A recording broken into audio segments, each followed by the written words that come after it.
About 2 months ago, I found myself on the comments section of YouTube, and I was commenting, unfortunately I was commenting on a video about the famous Ayn Rand, or Anne Rand, however you say it. And I posted underneath against this woman's tirades against what is essentially the human race, that this monetary system seems to have no point and seems to actually hinder people and hinder progress. And one of the responses I got, and I didn't answer it, was, well, actually money creates an incentive to invent the new items. That's the driving force behind it. And so what I thought I'd do, instead of answering on a YouTube comment, is organize a global awareness day being streamed in, I don't know, a few thousand countries, in which to answer that with a graphically supported lecture. So that's what this is. Okay. The Zeitgeist movement calls for and supports the urgent need for a transition out of our current debt and waste-based economic model into a truly sustainable, abundance-based, non-monetary, technologically advanced culture. As you might imagine, this is no easy task to communicate. Adopting a wider lens than single-issue organizations, we seek a transition out of the old folkways of global life into a new paradigm focused on global cooperation, a true appreciation for the value and role of our environment, and the employment of science and technology for social concern above all else. There are, broadly speaking, two revolutions which need to occur in human society to meet this goal. One is the physical and technical one. As we approach the end of the coal and oil era, a global revamp of energy production and distribution is needed. As clean and drinkable water becomes scarce, systems need to be put in place to desalinate and purify water for human consumption. With the emergence of soilless agriculture and vertical farming, we can not only clean up food production, but also save vast amounts of space. And as we become an ever more global society, we must develop a new high-speed method of transport that is clean, safe, and globally unified. Unbelievably, that's the easy part. Another revolution that needs to occur involves the value system which we all share. It is the dominant cultural perspective which is shared by almost every society on Earth, despite perceived surface differences. Amongst these are attitudes to change and innovation, attitudes to resource use and consumption, the role of our society in the field of healthcare, or public transportation, or housing, or anything that is a shared human attribute and service. It affects the first transition, as you will see, but it's this second transition I want to speak about today.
fear of the unknown.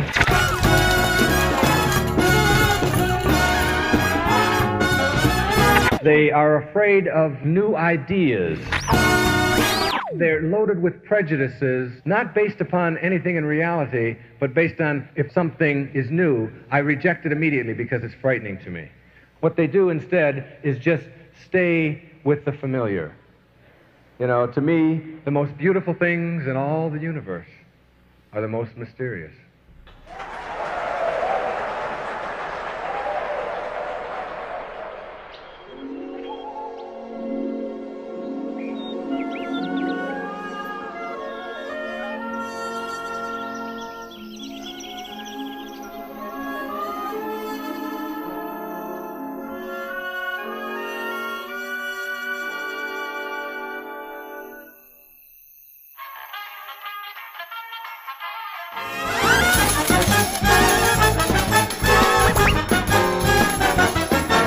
Thank you, Pixar.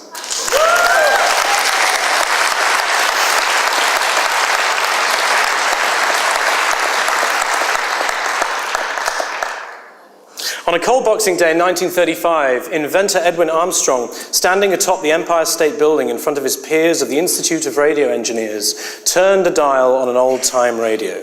The familiar noise of static and interference, chopping and hissing as his dial skipped through the wavelengths, echoed out across the packed room. Suddenly, amid the noise, silence, as the radio locked onto a station so clear it appeared silent. Then a voice spoke on air. This is amateur radio station 2Y2AG at Yonkers, New York, reporting on frequency modulation at 2.5 meters. The voice and the subsequent sound of the water being poured into a glass, the sound of paper being crumpled, were all emanating from a studio 17 miles away and had been deliberately organized by Armstrong to demonstrate a brand new technology called frequency modulation, or FM, which he had discovered and patented 4 years previously. With clarity and immediate realism never before demonstrated or experienced in that medium, FM technology was the most obvious and beneficial user-impacting technology improvement since the invention of the entire radio technology. It is this reason we have high-quality recordings in the BBC archives as far back as we do. It made radio more credible for the medium of music, and it actually uses less power and generates less static for higher quality output. And perhaps the story should have ended there. Evidently, the invention was a good thing, a general improvement of a widely shared system. However, at the time of his invention, Armstrong was working for RCA. RCA was one of only a few handfuls of companies that owned the 1,000-plus radio stations already running on the AM wavelength in 1935 in the United States. David Sarnoff, RCA's president and one of Armstrong's friends, had set Armstrong about the task of creating a filter for the static that had plagued AM technology. When Armstrong's discovery was demonstrated, Sarnoff commented, "I thought Armstrong would invent some kind of filter to remove static from our AM radio. I didn't think he'd start a revolution, start up a whole damn new industry to compete with RCA." FM was a superior technology, but instead of embracing this technology, RCA's dominant profit earner was in AM, and Sarnoff saw to it that it would stay that way for as long as possible. In the words of Lawrence Lessing, Armstrong's biographer, "The forces for FM, largely engineering, could not overcome the weight of strategy devised by sales, patent, and legal offices to subdue this threat to corporate position. For FM, if allowed to develop unrestrained, posed a complete reordering of radio power and the eventual overthrow of the carefully restricted AM system on which RCA had grown to power." Over the coming years, RCA embarked on an anti-FM propaganda campaign. First, RCA kept the FM technology firmly under wraps, keeping it in-house and refusing to apply it to any of its business. In 1936, RCA went a step further and hired a former head of the Federal Communications Commission, the FCC, to lobby the industry regulations into assigning FM to a spectrum that would essentially make it redundant and marginalized, despite its evident benefits to the medium of radio. Under the cloak of distraction afforded by the eruption of World War II, RCA's tactics gained traction. Soon after the war ended, the FCC announced a set of policies that would cripple any spread of FM technology. FM was deliberately assigned a marginalized spectrum. A motion was passed to ensure less electrical power was at the disposal of FM stations, making it impossible to beam long distance. which in turn forced FM stations to buy wired links from AT&T to maintain their geographical reach. Then RCA began incorporating FM technology into the emerging television market in which they had invested heavily.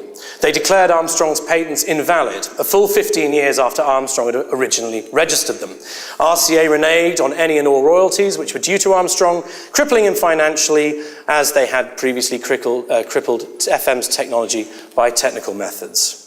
A 6-year patent lawsuit erupted with Armstrong on one side and RCA on the other. Armstrong was additionally met by lawsuits from other inventors. The legal action destroyed Armstrong financially. Finally, right as Armstrong's patents expired, therefore becoming of no financial support to him, RCA offered to settle for a fraction of what his legal costs were adding up to. Armstrong asked his wife for money. She refused. At the end of his rope, distraught, broken, mentally annihilated, Armstrong lashed out physically against his wife. They separated. Armstrong penned a brief note to her, and on a cold January morning in 1954, he stepped out of his 13th-story window to his death. 10 years later, FM was the medium of choice for music stations. In the world that surrounds us today, our air is saturated with FM, and barring a few gestural honours in Armstrong's name, such as his induction into the National Inventors Hall of Fame, his name has now largely been forgotten, even though it was him that we always hear every time we turn the dial. Do you still listen to radio? I do. It's pretty good, isn't it?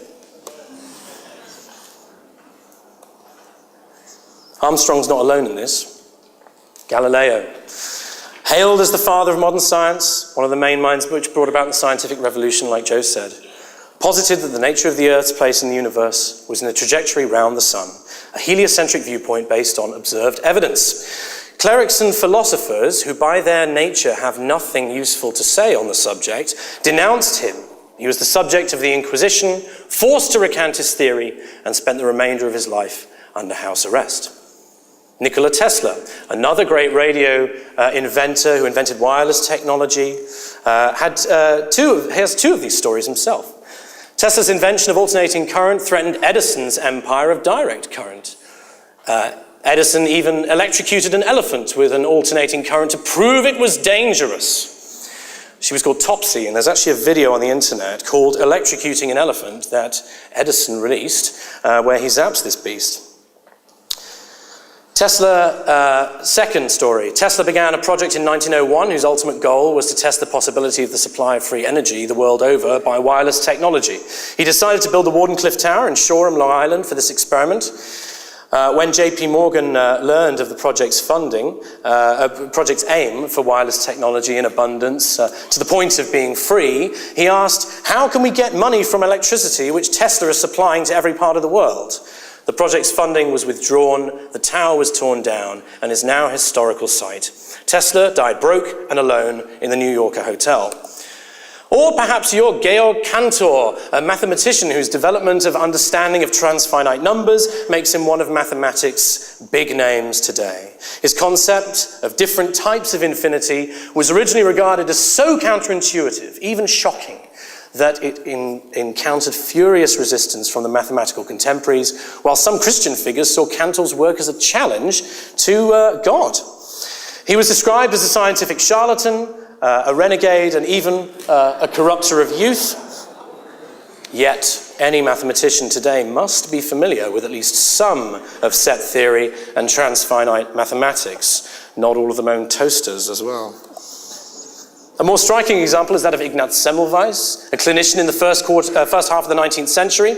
After observing a statistical correlation between hospital workers who had handled cadavers in the morgue and then immediately afterwards had delivered live babies and the incidence of often puerperal fever or child